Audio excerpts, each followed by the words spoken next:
Bonjour mes bien-aimés. Alors comment allez-vous ce matin? Ça va? Alléluia, on est vivant. Seigneur a renouvelé notre souffle de vie. Amen. Est-ce qu'on en prend conscience? Le Seigneur a renouvelé encore notre souffle de vie ce matin. Certains ne se sont pas, merci ma chère, certains ne se sont pas réveillés. Et nous sommes dans la présence de notre Dieu ce matin. Amen. Et il n'a pas simplement renouvelé notre souffle de vie, mais bien aimé, ses bontés envers nous, il les renouvelle chaque matin. Amen. Alléluia. Mais bien aimé, on va se lever et pouvoir rendre gloire à notre Dieu, le remercier, lui présenter ce moment, un moment dédié pour notre Dieu, pour notre roi. Père éternel, combien encore c'est une grâce. C'est un privilège d'être dans ta présence en ce matin. Ce moment, ce culte que nous te portons, Seigneur, que tu puisses l'agréer comme une offrande, comme un parfum de bonne odeur. Seigneur, merci encore pour ta grâce. Merci pour mon bien-aimé, ma bien-aimée ici présent. Seigneur, merci de ce que tu nous fais du bien. Merci de ce que tu nous donnes d'avoir un cœur bien disposé. Seigneur, un esprit tourné vers toi, afin vraiment de t'apporter cette louange, cette adoration que tu mérites, Seigneur. Toi seul en es digne. Alors nous voici pour te célébrer, nous voici pour te louer, nous voici pour te chanter, nous voici pour t'adorer en ce matin, Seigneur, avec nos faibles mots. Mais Seigneur, vois nos cœurs, Seigneur, qui te chantent. Seigneur, nos vies sont devant toi. Que toute la gloire soit pour toi, Seigneur. Merci pour nos bien-aimés qui sont à la maison, qui sont connectés sur Zoom. Certains ne peuvent pas se déplacer. Nous te prions de les visiter, de nous faire du bien ensemble. Seigneur, quel que soit leur lieu, quelles que soient les circonstances, quels que soient les moments, Seigneur, nous comptons sur toi. Sois béni, Père, sois élevé, sois exalté au nom de Jésus. Amen. Amen. Amen. Je vais bien aimer, on peut s'asseoir. Pour l'Éternel fait de grandes choses dans nos vies. Amen. Il agrée nos louanges, je le crois. Que le Seigneur soit béni, mes bien-aimés. Laisse le groupe de louanges dans ce temps.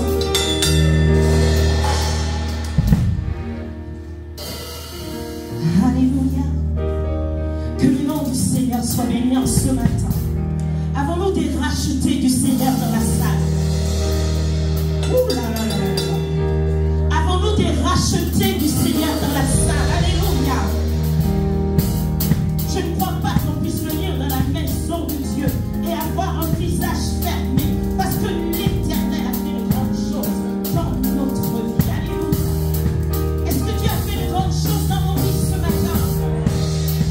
Nous voulons avoir un cœur reconnaissant.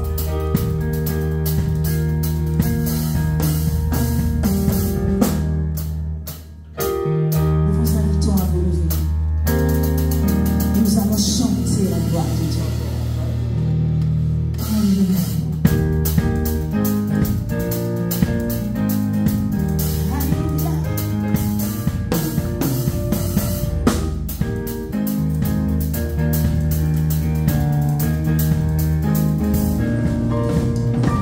Chantons, car Dieu est là, pour son esprit de joie, et son liaison de reconnaissance, un balai de louange.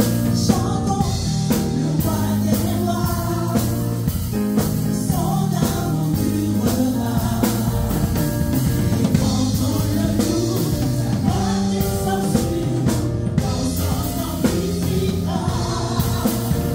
Chantons car Dieu est là.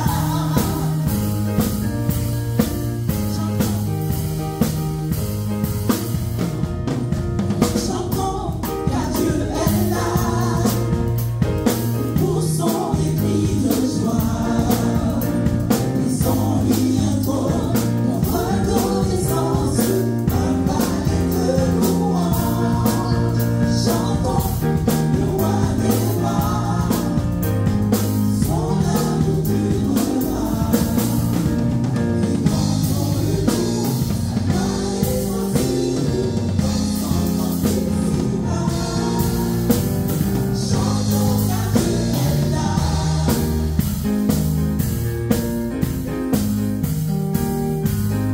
Chantons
Ce matin, on n'est pas venu pour rien.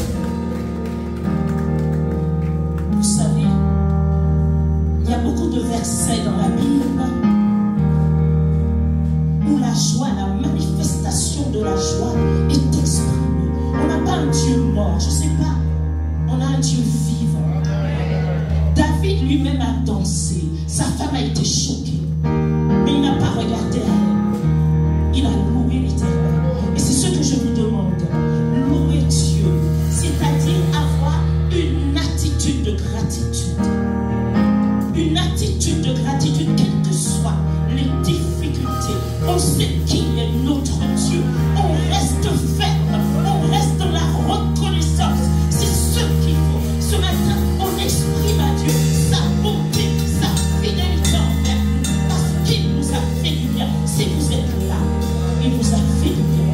Il y en a beaucoup qui auraient aimé être à votre place et qui sont couchés sur un lit d'hôpital. Alors pourquoi ne pas exprimer sa joie devant le Seigneur ce matin? Pourquoi ne pas lui dire, Seigneur, je t'aime. Seigneur, je suis là à cause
est son Dieu. Et quand on sait d'où il nous a sortis, on ne peut pas être le même. Et je vous invite à lui demander de vous renouveler. Parce que le désir du Seigneur, c'est de nous renouveler. La Bible parle dans les actes de plénitude. Plénitude, ça veut dire que ça déborde. Si tu stagnes, tu ne dois pas stagner. Parce qu'on a un Dieu de foi. Ce n'est pas de foi que l'Éternel honore. Donc si tu as des projets, fais ton acte de foi. Et Dieu sera avec toi. Parce que c'est ce qu'il attend de ses enfants. De savoir qu'il est. Et qu'il est fidèle. On a chanté. Dieu s'engage avec nous, hein, vous savez. Des fois on est là, on attend, on attend. Dieu s'engage. Si tu t'engages, Dieu s'engage avec toi. Du moment que tu es dans la volonté de Dieu, du moment que tu sais que ce que tu lui demandes, il l'agrée. Tu attends quoi? Mets-toi en action et ton Dieu fera de grandes choses. Parce que c'est son désir. Alléluia. Il aime chacun de ses enfants. Alléluia. Amen.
C'est l'endroit où il y a les sentiments.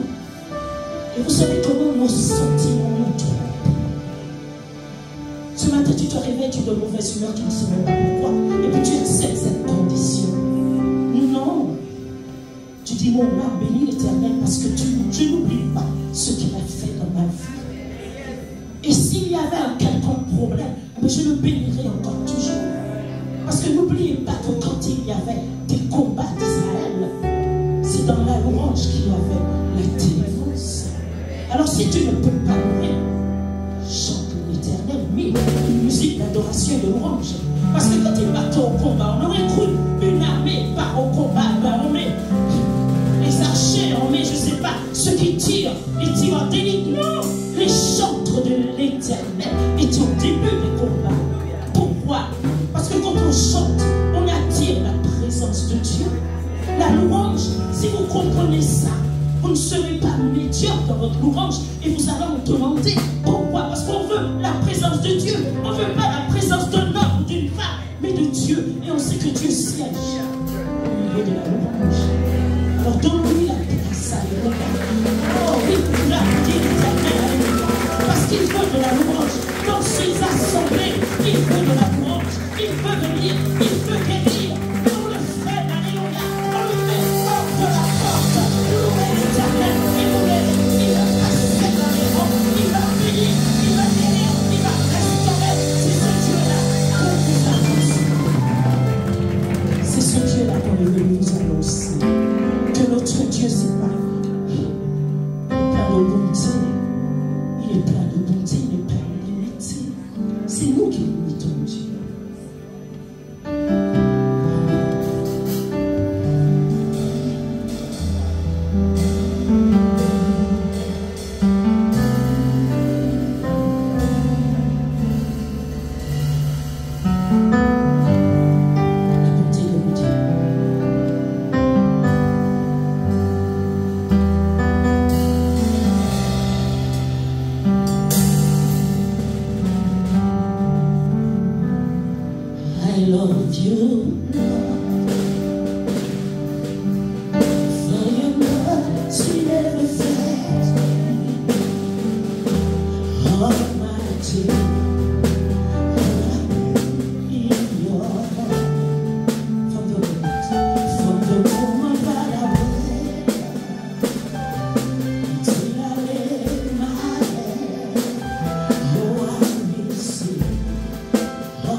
ça que vous chantez pour nous.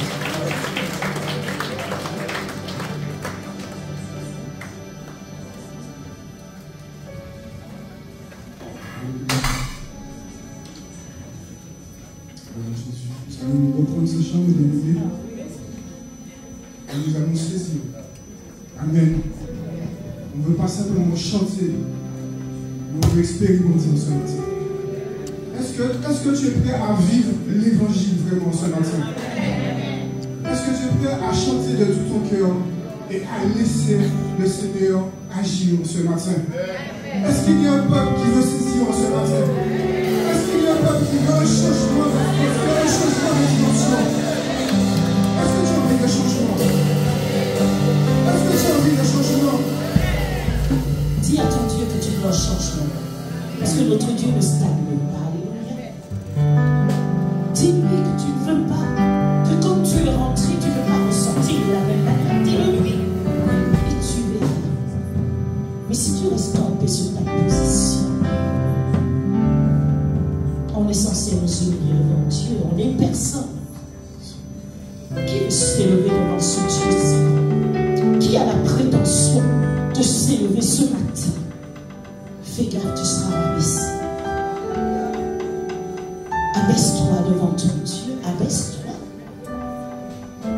Parce qu'il t'élèvera. Et si c'est lui qui t'élève, personne ne t'arrête à ce moment. Amen.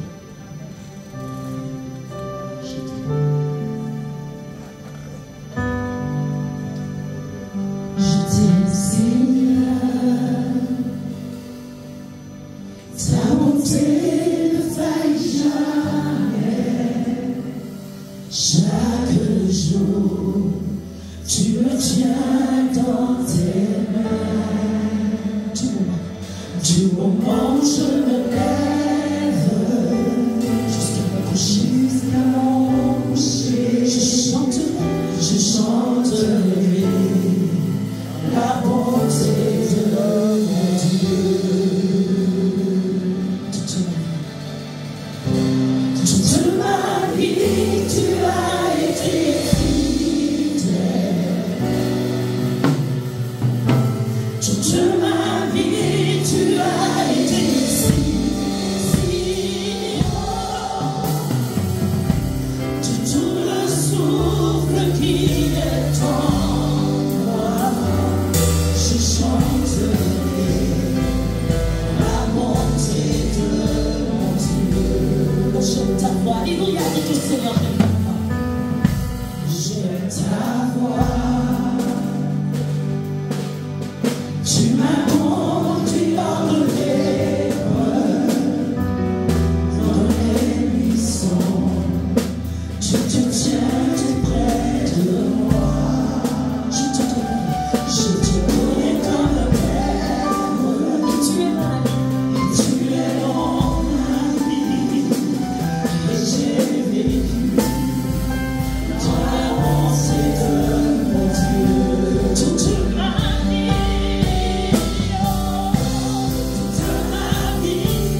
Jésus. Amen. Amen. Sa bonté ne faillit jamais. Amen. Gloire à Dieu. Seigneur est vivant. Amen. Amen. Gloire à Dieu. Nous allons passer à ce moment de la Sainte Seine. Merci beaucoup de louange.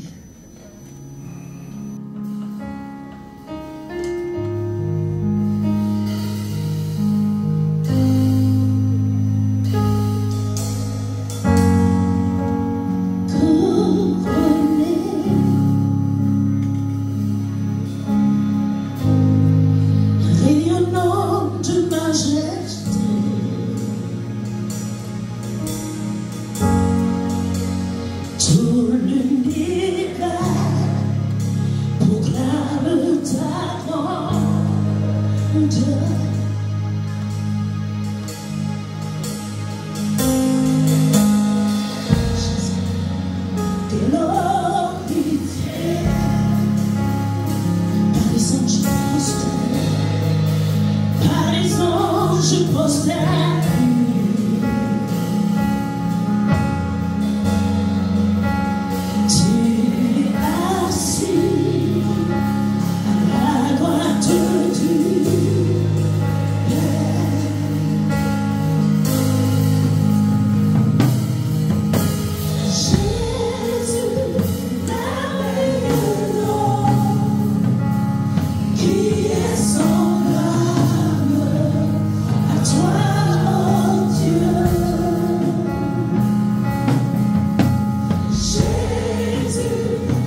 Est-ce qu'il y a des voix qui veulent s'élever pour rendre gloire à Dieu?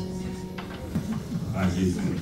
Alors, avant d'écouter la parole de Dieu, nous allons juste, puisqu'il y a eu des annonces, tout ça, donc on va redisposer notre cœur à recevoir le message de la parole de Dieu. On va prendre juste un chant pour pouvoir nous disposer à vraiment recevoir la parole du Seigneur. Est-ce qu'on peut se tenir debout? Alléluia.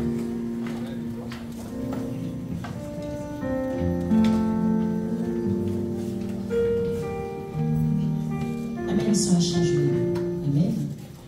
Je pensais que ça, désolé. Je sais, vous ne me connaissez pas, mais je suis Jean de la maison. Je suis pionnière. J'ai été baptisée en 1985. Nous étions à ce moment sur la route de la folie. Après, nous sommes venus ici en 87 ou 88. C'était pas ce bâtiment-là, mais on a encore quelques anciens qui sont là, pas mal. Et nous étions dans la construction de l'église. Alors que le Seigneur vous bénisse. Je suis chez moi ici.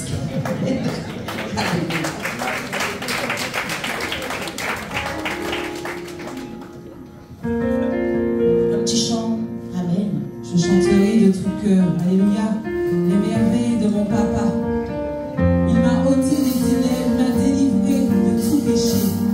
Louons le Seigneur, parce qu'il est bon, il est merveilleux. Alléluia. Je chanterai de tout cœur les merveilles de mon papa Yahweh. Il m'a ôté des ténèbres, il m'a délivré de tout péché. Tous ensemble, je chanterai de tout cœur les merveilles de mon papa Yahweh. Il m'a ôté des ténèbres, il m'a délivré. Encore une fois, oh, je chanterai de tout cœur les merveilles de mon papa Yahweh. Il m'a ôté des ténèbres, il m'a délivré. Alors, on va voir. Mon papa, il ne m'abandonne jamais. Je n'ai plus mon papa, il est fidèle, en tout temps il ne change pas. Je n'ai plus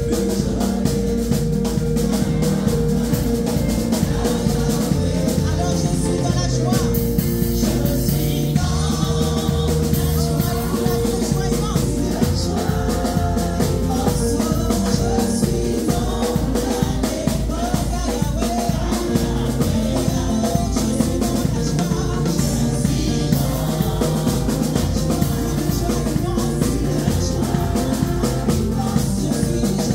suis dans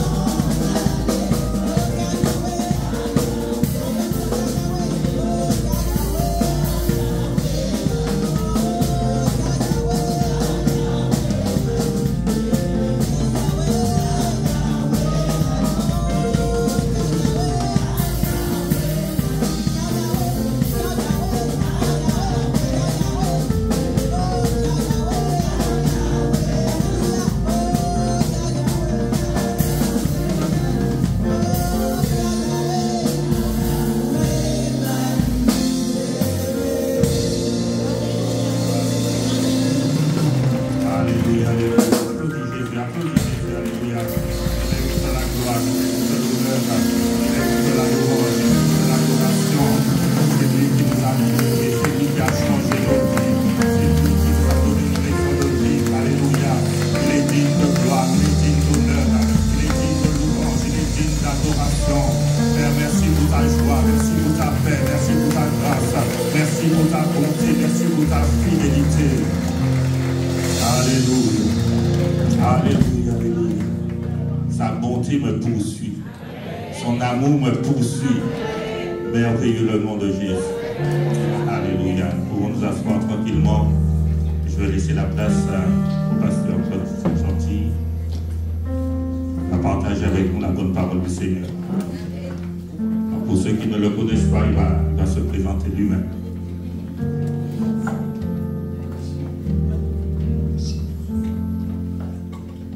Que le nom de Jésus-Christ soit béni, que Dieu soit glorifié. Bonjour mes frères et bonjour mes sœurs. Comment allez-vous ce matin? Vous savez, je suis heureux de ce que Dieu permet ce matin, que j'ai la joie de revoir bien cette assemblée. Vous qui êtes mes frères et sœurs en Christ, qui combattez pour la foi de l'Évangile. Certains visages sont des visages qui me sont connus, je dirais même familiers. Mais pour d'autres, ce sont des visages que je ne connais pas. Cela veut dire que Dieu a continué à travailler dans les cœurs et le Saint-Esprit a été actif pour amener les âmes à l'expérience d'abord de l'écoute de la bonne nouvelle de l'Évangile de Jésus-Christ. Ils ont été convaincus de péché, de justice, de jugement, conduisant à l'évidence de la repentance. La repentance a été suivie de la conversion. La repentance et la conversion ont été accompagnées de l'expérience absolument indispensable de la nouvelle naissance. Et bien cela a précédé le baptême par immersion. Et ils ont été placés sur le chemin de la persévérance. Et ce matin, notre présence, votre présence, est un signe que le Saint-Esprit continue à être actif pour nous conduire toujours plus loin avec notre Maître Jésus-Christ. Je remercie mon frère Hugo pour l'invitation qu'il m'a adressée, parce que nous étions rencontrés il y a peut-être 2 ans de ça, 2 ans, on est depuis 2 ans je crois. Et je lui avais dit, Hugo, mon frère, tu sais, quand je viens à Martinique, je suis en vacances. Je suis en vacances. Et je dis cependant, si le Saint-Esprit, si Jésus met dans mon cœur une direction à ce moment-là, bien, je vais aviser. Parce qu'un serviteur du Christ, il ne s'appartient pas à lui-même. Il appartient à un maître. Et le maître, quelquefois, nous donne des directives, et une fois qu'on les a reçues, eh bien, nous devenons dans sa main comme l'argile est dans la main du potier. Alléluia. Je remercie aussi mes frères, le frère Dubo, j'avais le désir de voir le frère Liard ce matin, puisque ce sont des bien-aimés que je connais depuis des années. Hugo, je l'ai vu, mon frère Hugo, dans ses premiers pas, et puis je bénis Dieu pour le cheminement et la responsabilité qui lui incombe maintenant d'être le responsable de cette assemblée. Je vais aimer aussi voir mon frère Zahir, compagnon de combat, mais comme lui aussi a des obligations, alors que Dieu le bénisse et que Dieu ensemble nous bénisse ce matin. Mon frère Hugo, excuse-moi de te déranger, je m'excuse de te demander pardon. J'ai combien de temps, Hugo? Ah oui, mais il faut que je sache combien de fois je vais prêcher. Vous savez, un prédicateur, il a tellement de choses à dire, mais il faut cibler la pensée de l'esprit et être dans la tranche. Alors dis-moi, mon frère Hugo. Pardon? Midi 45? 45 minutes. Alors, pour ne pas perdre de temps, je vous donne les salutations de l'Église de Paris, et par conséquent de mon épouse.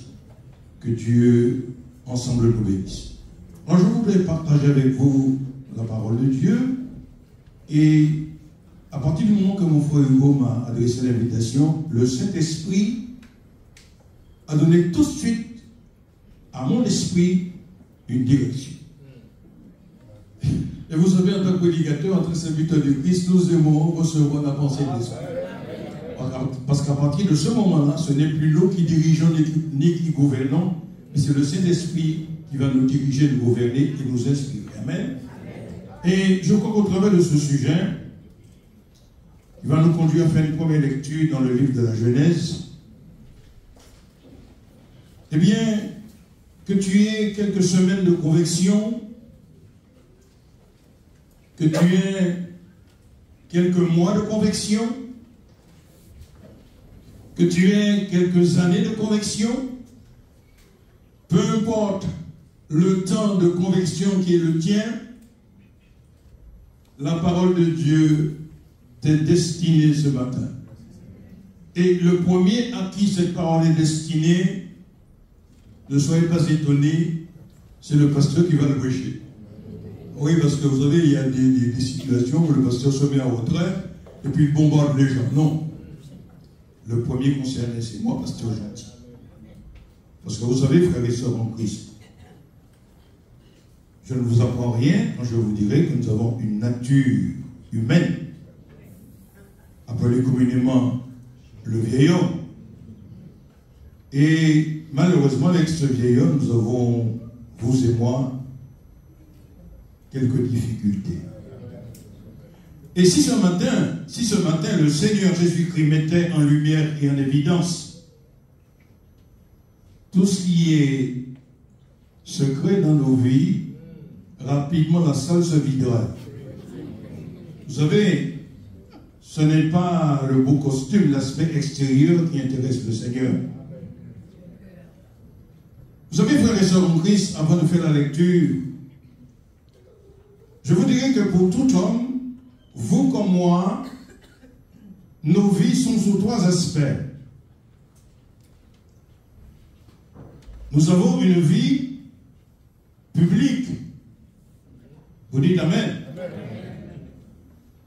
Nous avons aussi une vie privée. Vous dites Amen. Mais nous avons troisièmement une vie secrète. Et la vie secrète, la vôtre comme la mienne, si Dieu mettait en lumière ce matin tout ce qui est de ma vie secrète,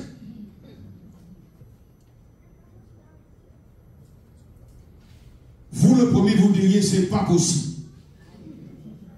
Eh bien, au lieu de voir ce qui me concerne dans ma vie secrète, le Saint-Esprit va ouvrir votre esprit sur votre vie secrète. Et quand c'est comme ça, vous faites comme l'apôtre Paul dans le livre la lettre aux Corinthiens, un constat de misère. Misérable que je suis. Question. Qui me délivrera de ce corps de mort? Réponse. Grâce soit rendue à Dieu par Jésus-Christ. Sommet de la pyramide spirituelle qui me dégage de toute culpabilité. Il n'y a donc maintenant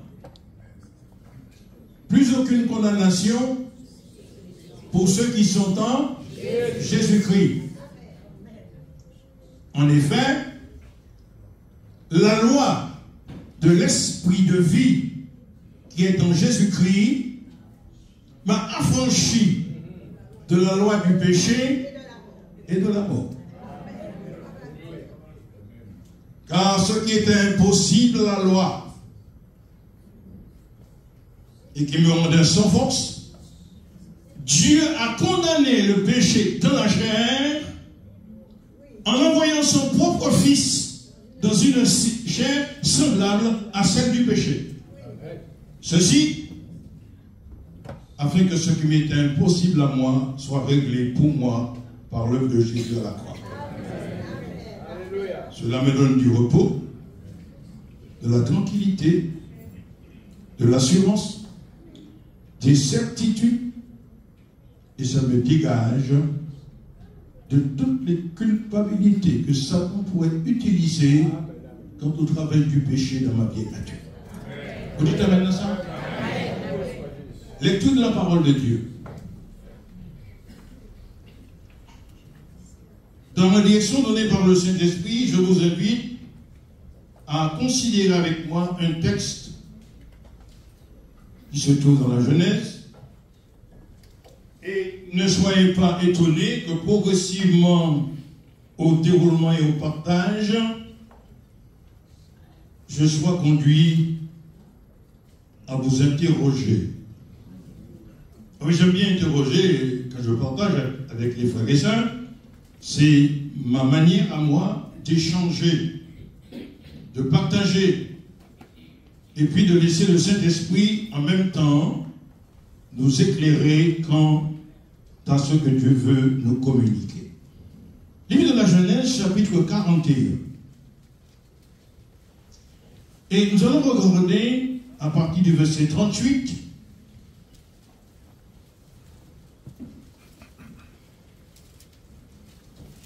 ce qui est écrit.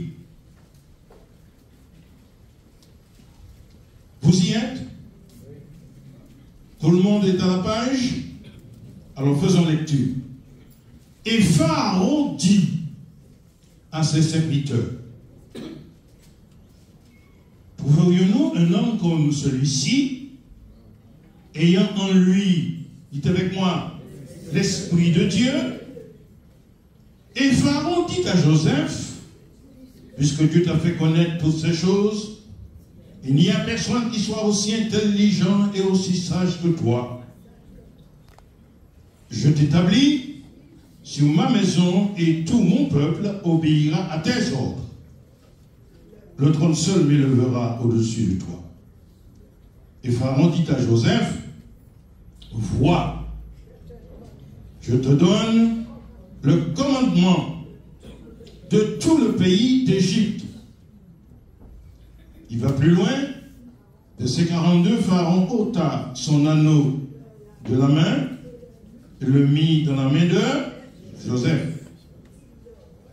Il le revêtit d'habits de fin lin et lui mit un collier d'or au cou. Il le fit monter sur le char qui suivait le sien. Et l'on criait devant lui, dites avec moi, à genoux. C'est ainsi que Pharaon lui donna le commandement de tout le pays d'Égypte. Verset 44 pour conclure, et il dit à Joseph, je suis Pharaon. Et sans toi, personne ne lèvera la main, ni le pied, dans tout le pays d'Égypte, et nous pouvons dire, voilà, frères et sœurs en Christ, le personnage le plus important du pays d'Égypte, Pharaon, qui de son époque était considéré comme Dieu vivant. Et c'est ce Pharaon qui fait un constat qui l'amène maintenant à ce que nous venons de partager. Ça veut dire que Pharaon reconnaît en la personne de Joseph quelqu'un qui a des compétences, quelqu'un qui a des aptitudes.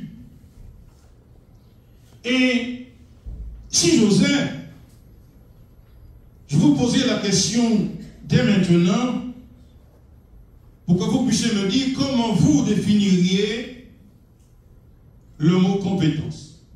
Qui me dira ce matin comment définir le mot compétence? Personne. Personne ne peut me dire ce matin comment vous définiriez le mot compétence. Eh bien, si vous ne voulez pas me le dire, c'est moi qui vais vous le dire. Eh bien, derrière ce mot compétence, nous pouvons comprendre et saisir qu'il y a un premier aspect. La compétence n'est pas autre chose que la connaissance en action ou en pratique. Tu n'auras jamais de compétence si tu n'as pas la connaissance. Et on ne pourra reconnaître tes compétences que quand tu pratiqueras ta connaissance. Vous êtes d'accord avec ça? Bien. Donc, Pharaon a reconnu une première chose, d'où va découler la compétence de Joseph. Il le déclare, trouverions-nous un homme comme cet homme ayant en lui l'esprit de... Où Pharaon avait-il déjà vu l'esprit de Dieu? Il n'a pas dit l'esprit de Dieu, mais il a discerné que Joseph avait en lui l'Esprit de Dieu.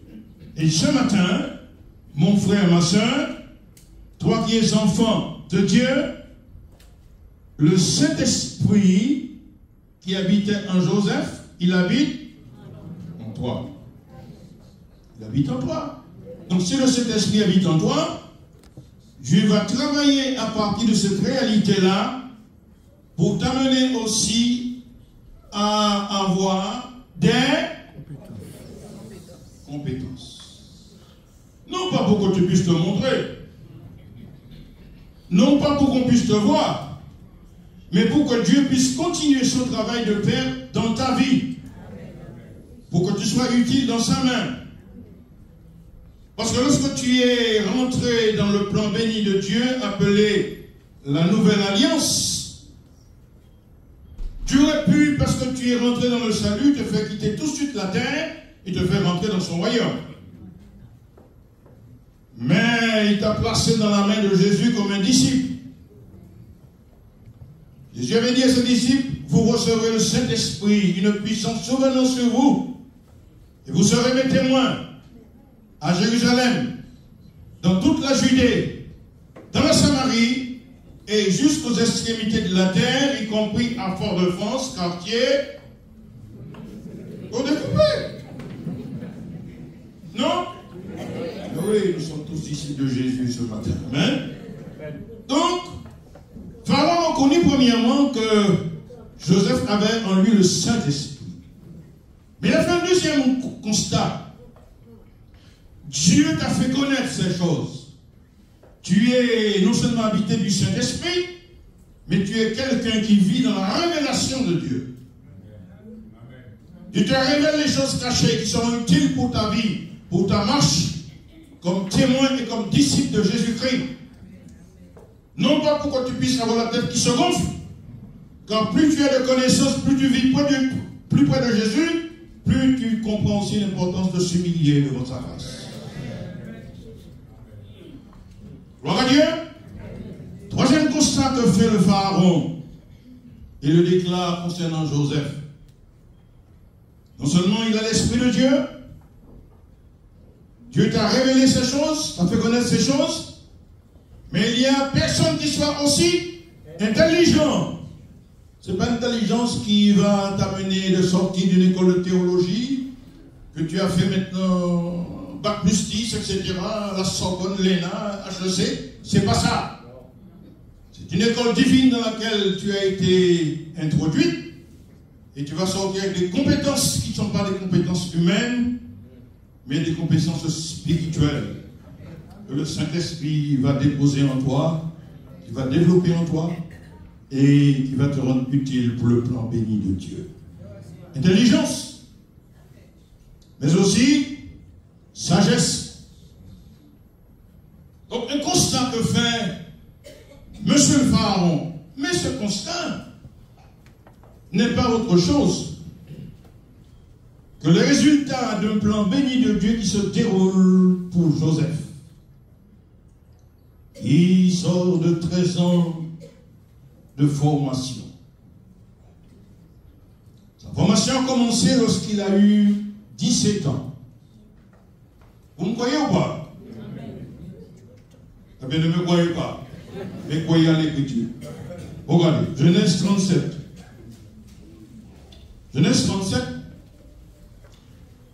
Et là, je vais vous donner quelques éléments pour que vous compreniez que vous qui êtes jeunes, vous qui êtes moins jeunes, vous qui êtes demi-jeunes, vous qui avez un petit peu plus d'âge, je vais vous amener à comprendre que c'est le même processus.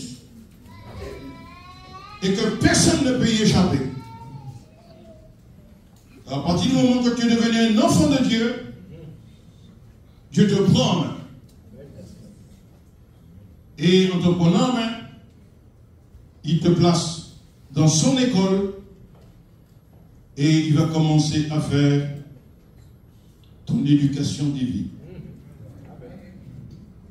Vous savez, dans l'éducation des parents concernant les enfants, quelquefois il y a des crises qui éclatent. Hein? Dans les choses modernes, les réseaux sociaux et tout ce qui s'ensuit, la jeunesse y est plongée à 2000 à l'heure. Mais moi, vous me lâchez dedans, je suis dépassé, moi. Mais des fois aussi, dans le plan béni de Dieu, il y a des choses que nous voudrions maintenant saisir, comprendre, garder, expérimenter. Mais Dieu, lui, il a un autre travail. Il a un plan qu'il poursuit, il a un dessein. Eh bien, regardez avec moi Joseph. Genèse 35, verset 2. Voici la postérité de Jacob. Joseph, dites avec moi, âgé de 17 ans. À 17 ans, Joseph commençait à être travaillé par la main de Dieu. Et dans cet âge de 17 ans, Joseph avait certaines particularités que Dieu va travailler à l'en débarrasser. Certes, vous verrez un peu plus bas dans le même chapitre, que le père, Jacob, lui fit un vêtement de plusieurs couleurs. Alors vous me direz, pasteur gentil, mais pourquoi Joseph, eh bien, a été revêtu de ce vêtement si particulier? Eh bien, nous pouvons regarder Joseph et avoir dans nos cœurs, dans nos pensées, deux approches. Nous pourrions penser que c'est une faute d'éducation que commet Jacob. Pourquoi démarquer ou privilégier un enfant par rapport aux autres? Il n'y a que Joseph qui avait ce vêtement-là. Mais dès lors qu'il a fait le vêtement pour ses frères, pour Jacob, ses frères ont commencé à le jalouser. Mais si on regarde dans le vêtement avec l'œil divin, nous comprenons plutôt que derrière ce vêtement que portait Joseph, nous discernerions plutôt tout le travail que Dieu entrevoit et prévoit de voir s'accomplir dans la vie de ce jeune garçon. Ce qui nous amènerait à comprendre que derrière ce vêtement de plusieurs couleurs, nous discernerions plutôt la sagesse infiniment variée de Dieu, qui, lorsqu'il agit, fait en sorte que toute chose concourt à notre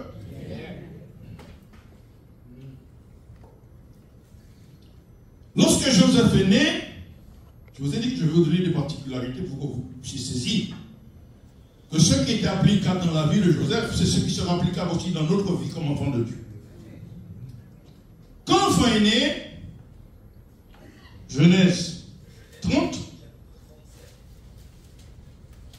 Rachel, qui était stérile, va faire une double déclaration. Et je vous invite à bien saisir ce que je vais vous dire maintenant de la part du Seigneur. Et je vais vous expliquer, parce que vous savez, le pasteur, il ne balance pas des paroles comme ça. Non, Jésus expliquait les Écritures à ses disciples. D'accord? Genèse 30, verset 22. Regardez.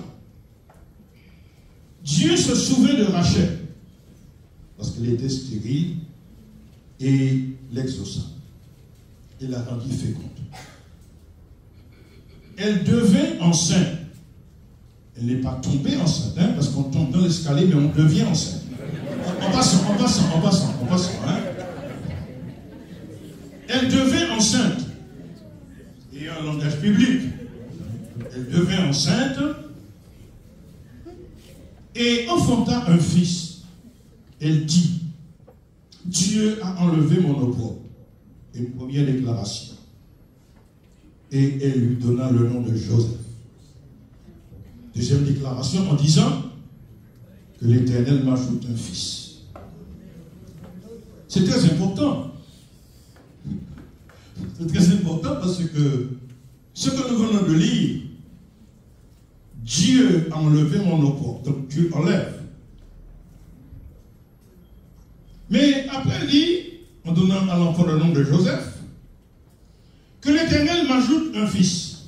Et le fils va venir en la personne de Benjamin.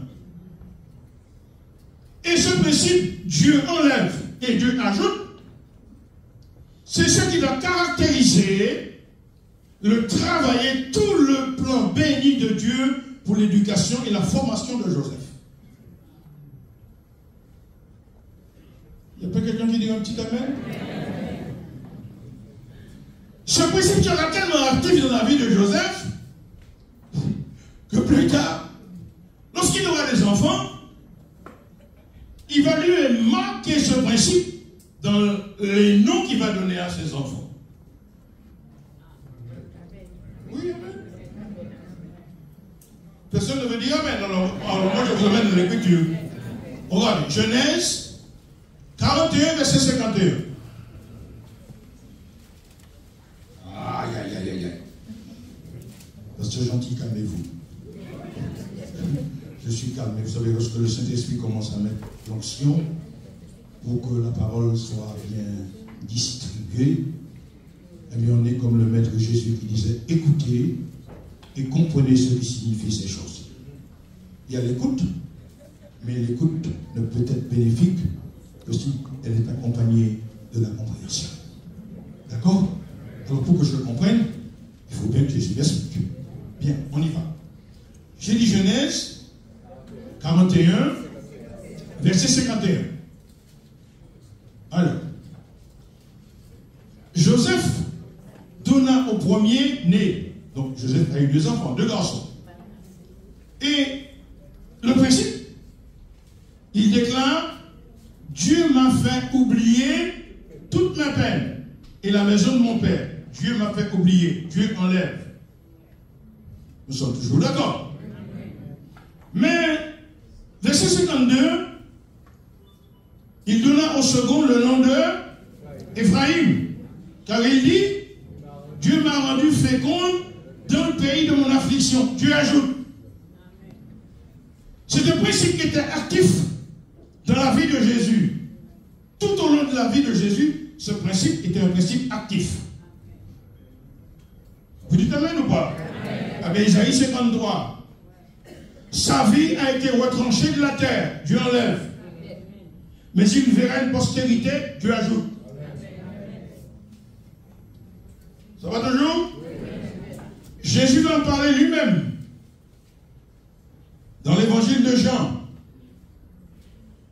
Lorsque dans le chapitre 12, des Grecs sont montés à Jérusalem et avec insistance, ils ont dit à Philippe, nous voudrions voir Jésus. Philippe l'a dit à André. Et André et Philippe l'ont dit à Jésus.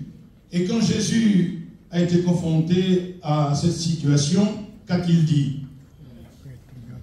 Si le grain de blé qui est tombé en terre ne meurt, il reste seul. Mais s'il meurt, il porte beaucoup de fruits. Il meurt, sa vie retranchée, mais il va porter beaucoup de fruits, une postérité spirituelle nombreuse dont nous faisons partie ce matin. Ça va toujours? Bien. Nous continuons.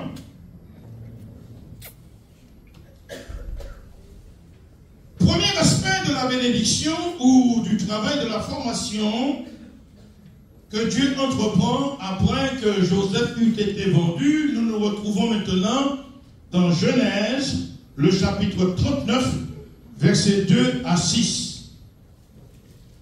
Je vous fais cheminer dans l'écriture pour que vous puissiez ne pas dire que c'est le pasteur qui a dit, c'est l'écriture qui le dit. Et quand l'écriture le dit, le pasteur gentil est à l'aise. Alléluia. Frères et sœurs en Christ, quand vous êtes attachés à Dieu et à son Fils Jésus-Christ, le Saint-Esprit vous attache à sa parole. Et progressivement, vous allez faire corps avec la parole de Dieu. La parole de Dieu va devenir vie en vous. Et si elle devient vie en vous, vous vivrez pareil. Alléluia. Ce qui va vous procurer 2 garanties irréfutables. La première garantie, c'est que la mort de Jésus-Christ sera la garantie de votre propre salut. Deuxième garantie, la résurrection de Jésus-Christ sera la garantie de votre future glorification avec lui dans son royaume. Est-ce que c'est ce que tu attends ce matin, mon frère, ma soeur? Tu sais, ce matin, la réunion dans laquelle nous nous trouvons, c'est une préparation pour rentrer dans son royaume. Mais comme Dieu, lui, notre Père, qui nous façonne, il nous a conduits ici pour nous montrer qu'il continue son travail. Il y a des choses qu'il doit enlever en nous et des choses qu'il doit rajouter. Parce que Dieu ne va jamais rajouter la sainteté s'il n'enlève pas ce qui n'est pas de la sainteté. Alléluia. Et quand le Saint-Esprit sonde mon cœur, quand Dieu sonde ma vie, quand il sonde mes reins, il connaît ma vie de A à Z. Alléluia. Il sait quand je dors, il sait quand je me lève. Il sait quand dans ma vie, mais maintenant, le doute commence à chatouiller mon esprit. Il connaît mes imperfections. Il connaît mes lacunes, il connaît mes manquements.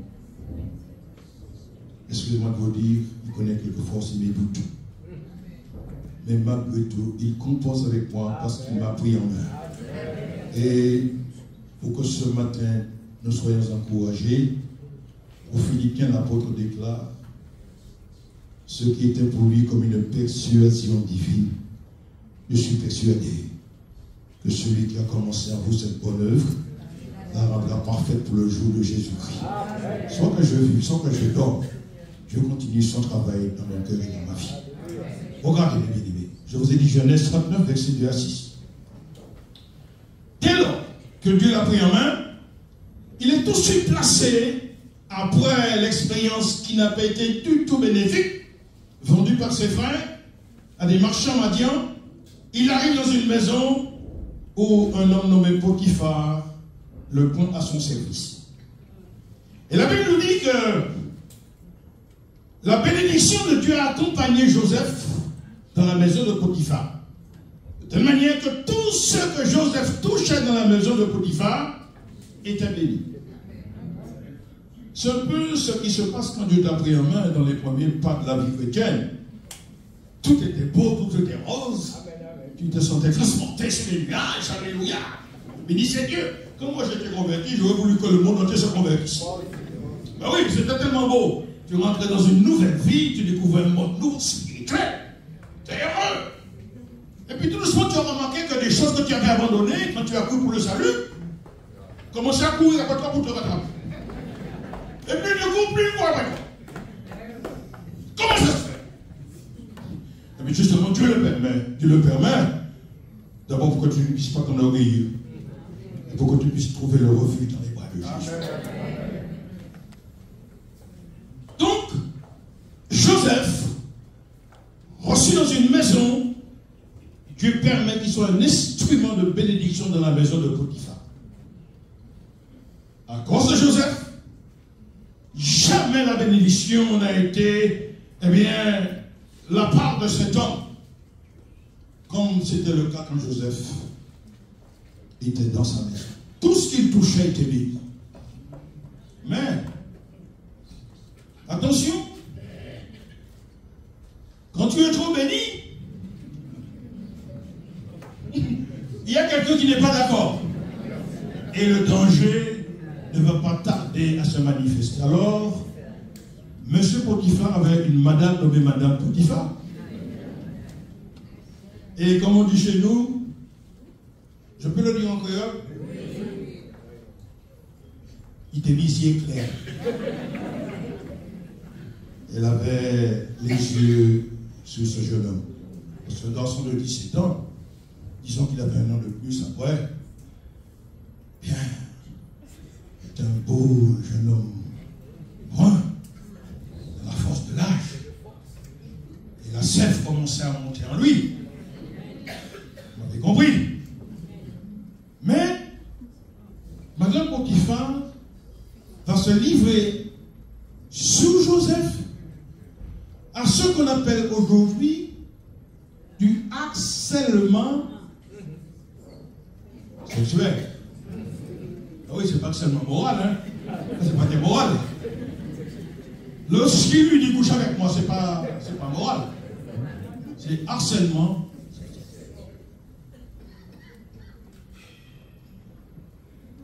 Mes frères, Je m'adresse à vous. Si c'était vous, qu'une femme vous fait des avances répétées, et bien moi je dirais à un moment donné, ça suffit, ni vu ni connu, on y va et après je suis à bouche. C'était facile. Mais Joseph dans la main de Dieu, Joseph dans l'éducation divine, Joseph dans la formation que Dieu a mis en place, va passer ce que nous pourrions définir comme étant le test de la pureté morale. Jeunes gens, jeunes filles, vous qui espérez vous marier, je ne sais pas quel âge vous avez un corps, mais aujourd'hui, c'est très, très difficile d'arriver au mariage avec cette pureté dont Joseph va faire mention, disant à Madame Potiphar que Dieu me garde de commettre un si grand crime. Il a préféré refuser les avances par crainte de Dieu. Moi, je ne dirais pas chapeau Joseph, hein, parce que ça ne venait pas de lui. C'est parce que le Saint-Esprit était en lui et qui lui permettait de résister aux avances. Dieu le forme. Il sort de la bénédiction. Le voici victime de harcèlement. Mais ce n'est pas tout. Parce qu'il a refusé les avances de Mme Potiphar, elle va bien mettre en place un stratagème pour faire accuser Joseph injustement d'avoir voulu coucher avec elle. Donc Joseph sera victime d'une injustice. Mais oui, dites-le s'il vous plaît. Il est victime d'une injustice. Il remporte le test de la pureté morale, mais il est accusé injustement. Regardez, hein, la bénédiction l'accompagne. Dans la maison de M. Potiphar. Dieu lui montre ce qu'il est capable de faire dans la vie de son enfant lorsque il prend notre vie en main et commence à nous former, la bénédiction.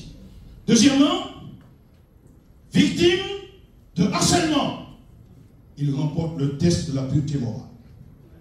Troisièmement, à cause de cela, le voici victime maintenant de justice. Et la justice va l'amener où? En prison. Il est en prison injustement. Il est en prison parce qu'il a refusé des avances. Il est en prison parce qu'il a dit non. Il est en prison parce qu'il a remporté le test de la pureté morale. Ah, beaucoup se seraient lamentés. Beaucoup m'en avaient le prêt pour dire Seigneur, je ne comprends pas. Mais Joseph descend en prison pour voir. Dieu a commencé à le former. Et vous allez voir qu'en prison, Dieu va le mettre en honneur de telle manière que celui qui est victime d'injustice en prison, Dieu descend avec lui dans la prison. Il est en prison, Dieu l'accompagne dans la prison. Et Dieu le met en honneur devant le chef des prisonniers, de telle manière que le chef des prisonniers donne à Joseph le gouvernement, le commandement de tous les prisonniers. Alors il est en prison, Joseph devient un cadre supérieur. Il commande. Les 4 nuits de la prison, ce n'est pas un problème pour lui. Dans ce temps-là, dans ces prisonniers-là, il y avait quand même des renégats, des brigands, des hommes costauds. Mais malgré tout, Dieu permet que Joseph gouverne, dirige tout le monde. Vous savez, c'était une étape absolument importante pour lui. Il avait déjà reçu de Dieu la capacité de diriger une maison. la maison de Potiphar parce que Dieu le préparait à diriger un royaume. Mais là, dans la prison, Dieu va l'enseigner, l'éduquer, le former à diriger des hommes. Parce que Dieu le prépare à diriger un peuple. Compétence, connaissance, acquisition, formation. C'est ça qui se passe quand Dieu prend une situation en main. Et ce matin, peut-être que tu es dans un moment où tu dis, Seigneur, je ne comprends pas ce qui m'arrive. Mais Dieu est en train de te répondre ce matin que tu es dans sa main, pareil que l'argile dans la main du potier.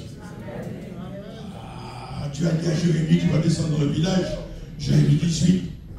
Et quand Jérémie est descendu, Dieu lui a montré la maison du potier. Et ce jour-là, le vase que faisait le potier n'a pas réussi. Comme cela se fait quelquefois, comme il arrive quelquefois, à l'argile dans la main du potier. Pourtant, le potier a des compétences. Le potier il a des connaissances. Il a une dextérité. Il a des années d'expérience. Mais là, le vase n'a pas réussi. Pourquoi? Parce que Dieu voulait montrer aux prophètes ce qu'il voyait dans le peuple. Voici, il est éternel, comme l'argile est dans la main du potier. Vous êtes dans ma main, maison d'Israël. Alors ce matin, mets la maison d'Israël de côté et spécifie cette parole en prenant ta vie. Ta vie est dans la main de Jésus. Alléluia. Et même si tu ne comprends pas, si l'argile pouvait parler, il dirait au potier, non, ne touche pas par là. Elle ne fait pas comme ça. Et là, tu vas trop fort. Et le potier dit, c'est pour ton bien, parce qu'après qu'il eut travaillé le matériau, il faut bien qu'il le rende souple pour pouvoir le mettre dans le moule. Et après, il faut qu'il mette le moule dans le four, au feu. L'apôtre Pierre nous dit que ce n'est pas quelque chose d'étrange qui nous souvient d'être dans la fournaise de l'épreuve. Fournaise, chaleur insupportable, chaleur impensable, mais chaleur nécessaire. Et dans l'éducation divine, obligatoire quant au plan de Dieu, pour que tu puisses être un vase, une lampe, destinée à recevoir l'huile du Saint-Esprit. Alléluia. Oh, que tu travailles ton cœur ce matin. Et qu'il continue son œuvre indépendamment de ce que tu penses, de ce que pensent les autres. Il est dans sa main. Et c'est lui qui sait ce qui est important et convenable pour toi. Victime de justice, il est mis en prison. Mais Dieu l'enseigne quant à la capacité de diriger des prisonniers. Mais ce n'est pas tout.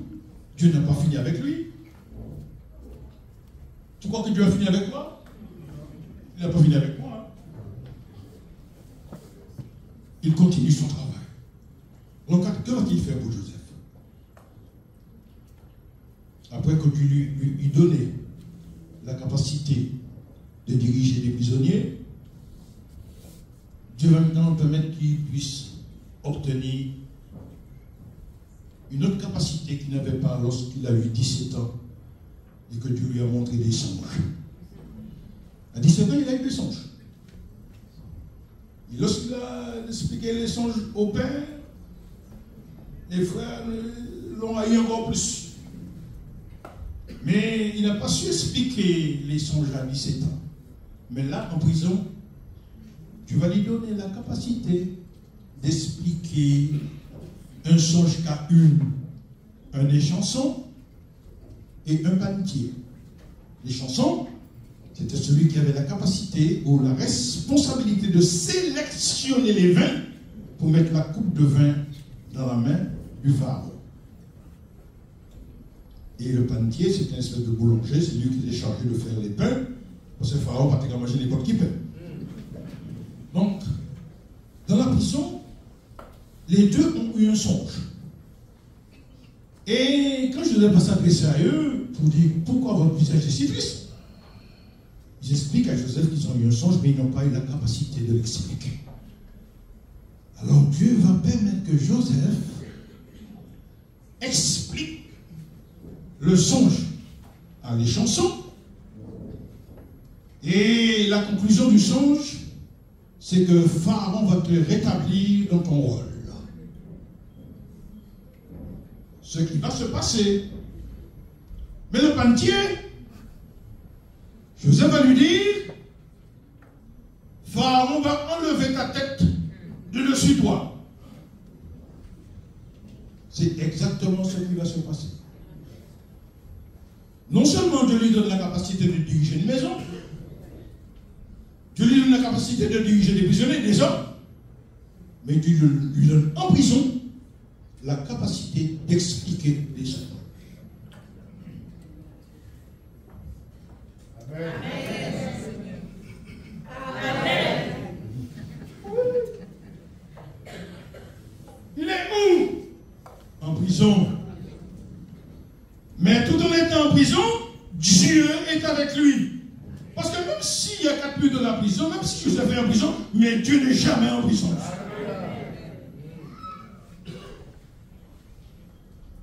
Mais,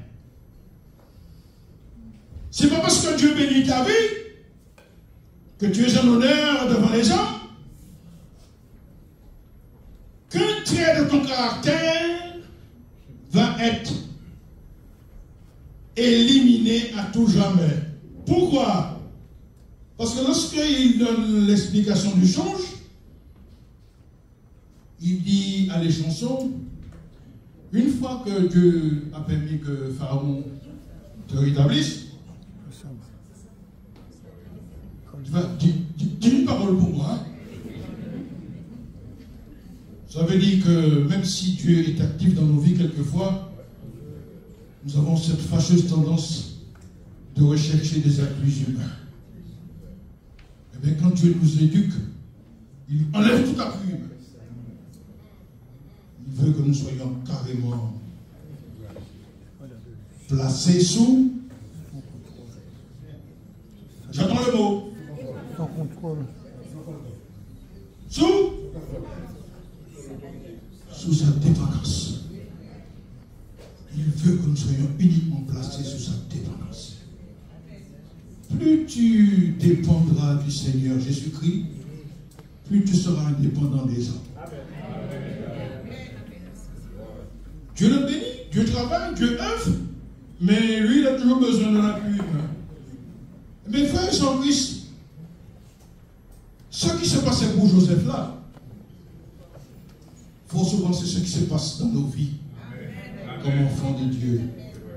Certes, nous avons la part spirituelle, mais notre nature humaine va toujours chercher des appuis selon sa convenance. Et les appuis selon la convenance va nous amener à recevoir certaines promesses. Recevoir une promesse, c'est bien.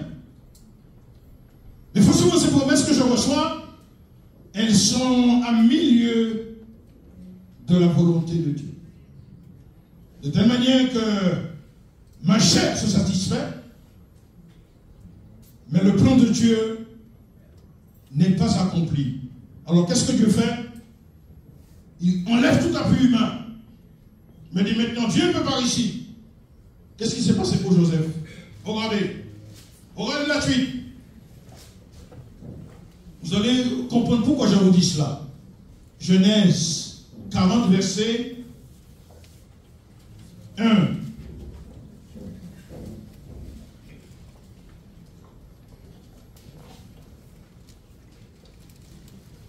Non, c'est pas 1.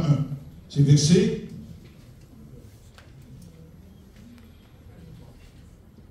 14. Genèse 40, verset 14. Mais, qu'est-ce qu'il dit? Souviens-toi de moi quand tu seras heureux et montre, je te prie, de la bonté à mon égard. Parle en moi. Eh bien, il cherche l'appui de les chansons.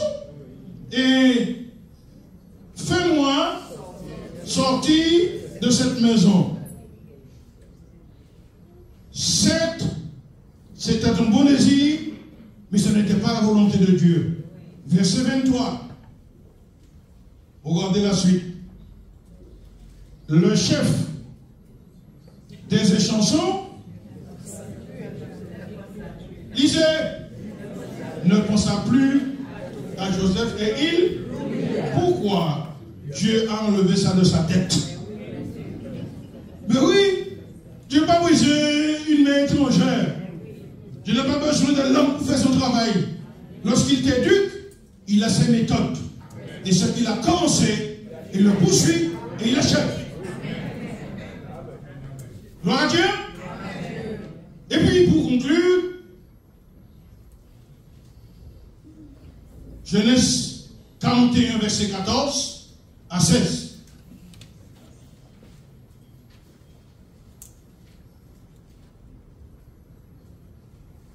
Pharaon fit appeler Joseph. Et ce matin, si Pharaon a fait appeler Joseph, ce matin Dieu te fait appeler. Il te fait appeler dans l'épreuve que tu connais, que tu vis, par laquelle tu passes. Ou tu es dans une incompréhension, ou tu te poses des questions, ou tu te dis maintenant avec un esprit un peu froissé, si c'est ça la vie que tu as, mais moi, je crois que je vais prendre un peu de recul. Au secours!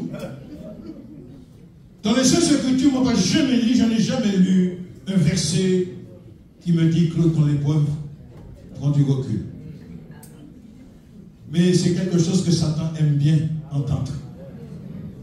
Quand Satan entend que dans l'épreuve, non seulement je m'augrée, et que je dis ouvertement, je vais prendre du recul, cela veut dire qu'il se frotte les mains et dit, c'est exactement ce que j'attendais.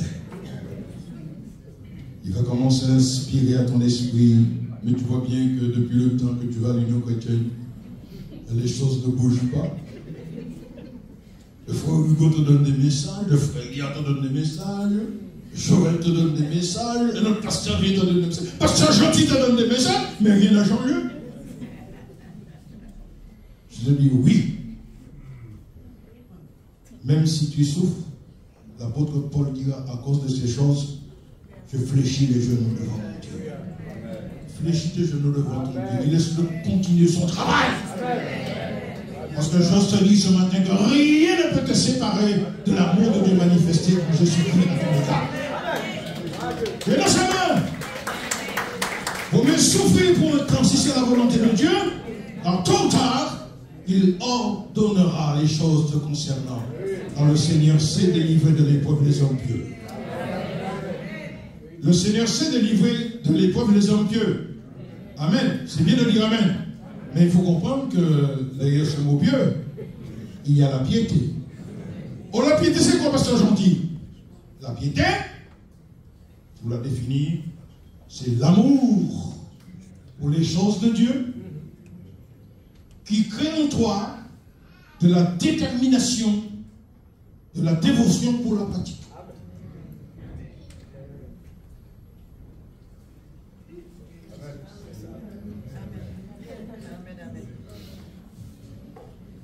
Mais tant que la piété n'a pas encore fait le travail, Dieu va ordonner encore une autre épreuve. Et étape après étape, comme Joseph, il continuera à te former. Pharaon fit appeler Joseph. Et on le fit sortir. Pourquoi hâte? Parce que le temps de Dieu est arrivé. Quand le temps de Dieu arrive, Dieu précipite les choses. En hâte. Vous regardez la suite. Il se rasa. Alléluia. Il se rasa. Et quand il se rase, ça veut dire qu'il change de condition. Il ne s'est pas dit qu'il se raserait en prison. Hein. Je pense que dans ce temps-là, il avait besoin non seulement de bon rasage, mais aussi de bon bain. Alors il se rasa. Et puis après, il changea de vêtements. Alléluia. Il changea de vêtements. de côté les vêtements de lamentation. Mis de côté les vêtements de Jérémiade. Mais comme on a chanté avec les sœurs, revêt des habits de louange. Et bénis l'Éternel ton Dieu. Parce qu'il connaît la situation, et indépendamment des hommes, il la maîtrise. Alléluia. Dieu maîtrise. Eh bien, même si tu n'as encore rien vu se faire, quand tu vas sortir du culte tout à l'heure, et ce que Dieu t'a dit là, le Saint-Esprit va t'animer d'un nouvel esprit. Non pas défaitiste, mais d'abord réaliste. Il va te plonger dans l'espérance. Et dans l'espérance, il va t'amener à fixer tes yeux sur Jésus. Celui qui, en vue de la joie qui lui était réservée, non seulement il a enduré l'opposition de la part des pécheurs, mais il a méprisé l'ignominie. Et la plus grande ignominie dont Jésus était victime, c'est qu'à son époque, la plus grande ignominie que vous vouliez infliger à quelqu'un, c'était de cracher sur lui. On a craché sur Jésus. On a craché sur lui, on l'a méprisé, on l'a rejeté. Jugé injustement, mis à mort par le sang des drains, au groupement politico-religieux. Le Seigneur n'a pas ouvert la bouche, parce qu'il savait que derrière tout ça, il y avait la croix, et après la croix, il y avait la gloire. Ah, des fois nous voulons la gloire, hein?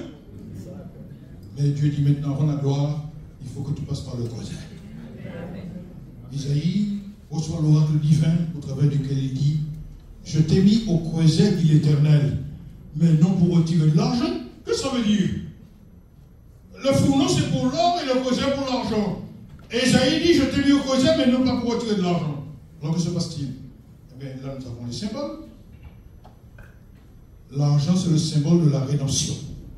Rédemption, rachat par le paiement d'un prix. Si tu as été racheté par le prix du sang de Jésus, tu n'as rien payé. Mais Dieu a permis que Jésus paye pour toi.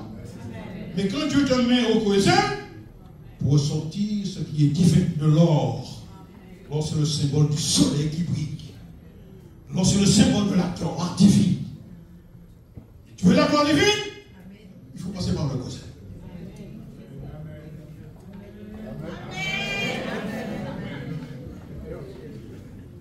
Mais c'est pour ton bien.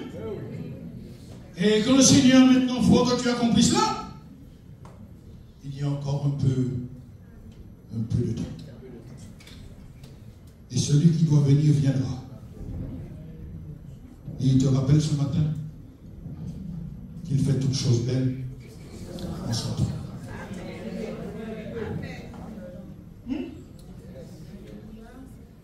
Pharaon dit à Joseph, verset 15, j'ai eu un songe, personne ne peut l'expliquer, et j'ai appris que tu expliques un songe, après l'avoir entendu.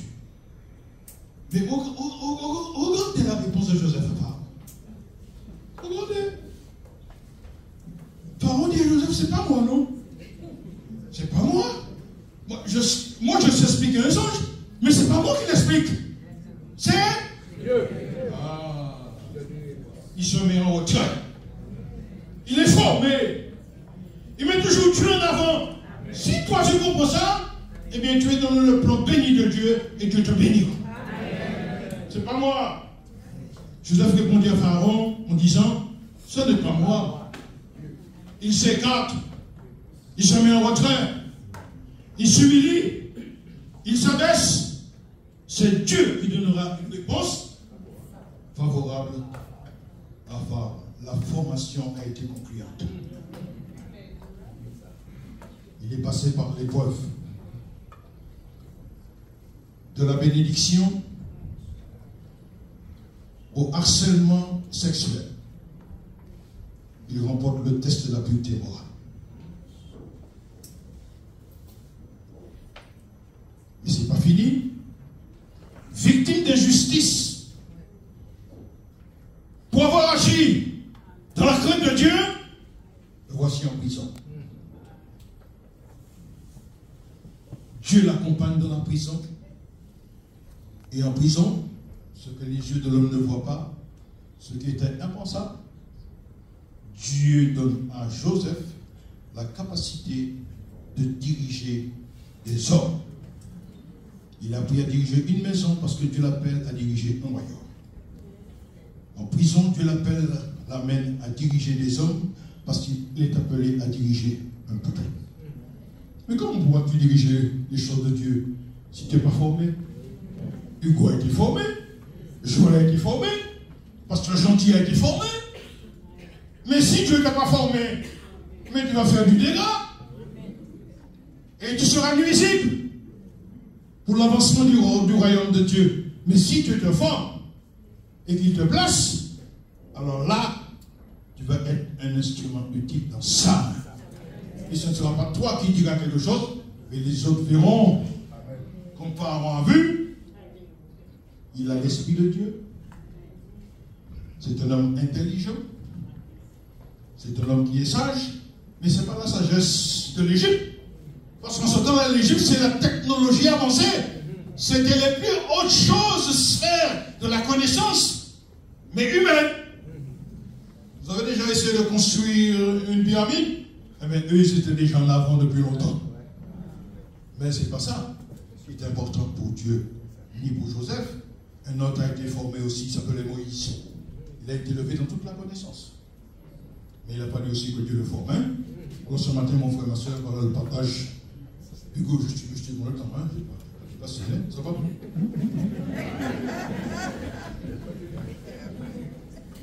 Je suis dans le temps. Parce que, vous savez, le serviteur du Christ, moi, quand je reçois la pensée de l'Esprit, mon travail, c'est de vous le communiquer. Que ce soit à Paris, ou soit en Martinique, là où Dieu permet que je sois, c'est le même processus. Alors, je sens de mon cœur que maintenant, il faut que j'arrête. Il faut que j'arrête.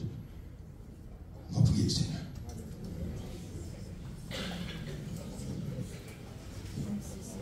Alléluia.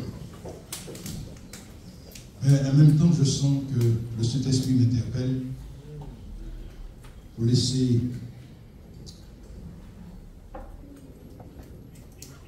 une petite opportunité à quelqu'un qui ce matin a été frappé dans son cœur par la direction donnée par le Saint-Esprit, parce qu'il ou elle est en plein dedans et concerné. Alors, je ne vais pas te demander que tu te mettes debout, mais si tu lèves ta main simplement, moi je prends un moment pour prier Dieu pour toi. L'épreuve est là. La souffrance fait rage. Et quelquefois, il semblerait que tu es autant déboussolé que désarçonné. Alors, si tu veux te mettre debout, je ne t'oblige pas, mais si tu veux te mettre debout, fais-le. Et je vais invoquer le nom de Jésus pour toi. Je vais invoquer le Seigneur pour toi, mon frère, ma soeur, à qui le Saint-Esprit s'est adressé ce matin. Personnellement et particulièrement, sur le plan individuel, il est question de toi ce matin. Et tu remarqueras que quand Jésus s'adresse à moi, à toi, à nous, dans ses paroles, il n'y a ni jugement. Dans ses paroles, il n'y a ni rejet. Dans ses paroles, il n'y a ni condamnation. Mais il manifeste son désir, son amour de relever son enfant. Mon frère, ma soeur, avec moi dans la communion de l'Esprit, invoque ton Seigneur. Invoque-le de tout ton cœur, là où tu es. Et moi, je prie pour toi. Seigneur, notre Père, notre Dieu, un grand merci ce matin pour le partage de ta parole. Tu as imposé à mon esprit, Seigneur mon Dieu, ce message concernant la formation de Joseph, qui est à tes yeux une formation utile, une formation personnelle, mais en élargissant le champ des possibilités, des compétences que tu veux que ton enfant acquiert, eh bien ce matin, Père, je vois mon frère concerné, je vois ma soeur concernée, je vois ton enfant qui s'attend à toi. Seigneur, il s'est mis de bons signes de témoignage suite à ce qui a été demandé. Personne, Seigneur, ne peut juger. Mais toi, tu sondes les cœurs et les reins. Et tu es, toi, défini comme étant le Samaritain qualifié de bon. Et Seigneur, mon Dieu, mon Père, tu es là en toute situation. Mais tu n'arrives jamais les mains vides. Tu as toujours de l'huile et du vin. Le vin, cette propriété, est mise en évidence pour soigner les blessures et les plaies. Et après, le vin, c'est le symbole de la joie. Seigneur, notre Père, que tu dégages toute tristesse. Tu dégages tout ce qui est, Seigneur mon Dieu, lourd et pesant.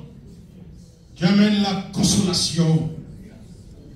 Et puis, à nouveau, par le Saint-Esprit, symbolisé par l'huile, utile aussi pour plancer les blessures. Seigneur, tu renouvelles tes enfants dans la communion de l'Esprit. Tu as planifié leur sentier. Tu as planifié ta voie sur leur pas. Tu renouvelles leur force en toi et tu renouvelles tes forces en eux. Par la puissance du Saint-Esprit, Père. Afin qu'à nouveau, mon Père Céleste, les ressources étant renouvelées, Seigneur, ils reprennent avec toi la marche et que la marche devienne une course. Alors ceux qui sont en Jésus-Christ, ils ont crucifié la chair et ses passions. Que ton nom soit béni ce matin. Et merci à mon frère Hugo pour le partage avec mon frère Joël. Merci pour l'église, mon Père. Merci pour tout. Dans le nom de Jésus. Amen.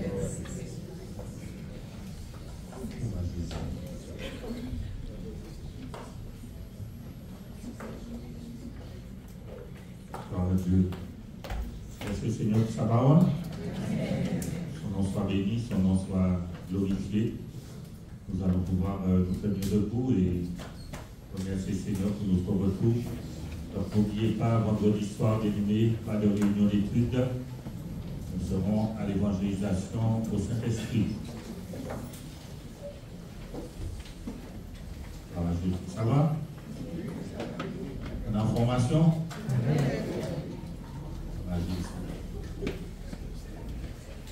Seigneur, nous voulons bénir ton nom et nous voulons te glorifier, Père. Cet agréable moment passé en ta présence, Seigneur, en présence de nos frères et sœurs. Merci, Père, de ce que, mon Dieu, tu nous as encore parlé en ce matin. Tu nous as montré que tu es celui qui enlève et tu es celui qui ajoute, Seigneur. Et tu sais combien encore de choses qu'il faut enlever en nous, Seigneur. Nous voulons te prier de nous accorder la grâce, de te laisser enlever tout ce qui mérite d'être enlevé, Seigneur mon Dieu, afin qu'en retour tu puisses ajouter, Seigneur, ce qui manque. Seigneur, merci, Père, pour cette œuvre de formation, cette œuvre de transformation que tu as commencé en chacun de nous, éternel mon Dieu. Et nous bénissons ton nom parce que tu es celui qui fait concourir toutes choses à notre bien. Merci pour ton serviteur, merci pour ta parole, éternel mon Dieu, et merci encore pour ta fidélité envers chacun de nous, Père. Nous te prie encore de nous accompagner à bon port, de nous garder sur le chemin du retour. Et merci, mon Dieu, pour ta grâce dans chacune de nos vies, Père, dans le nom de Jésus-Christ. Amen. Bonne entrée à tous, bien-aimés. Nous pouvons nous saluer, nous encourager les uns les autres.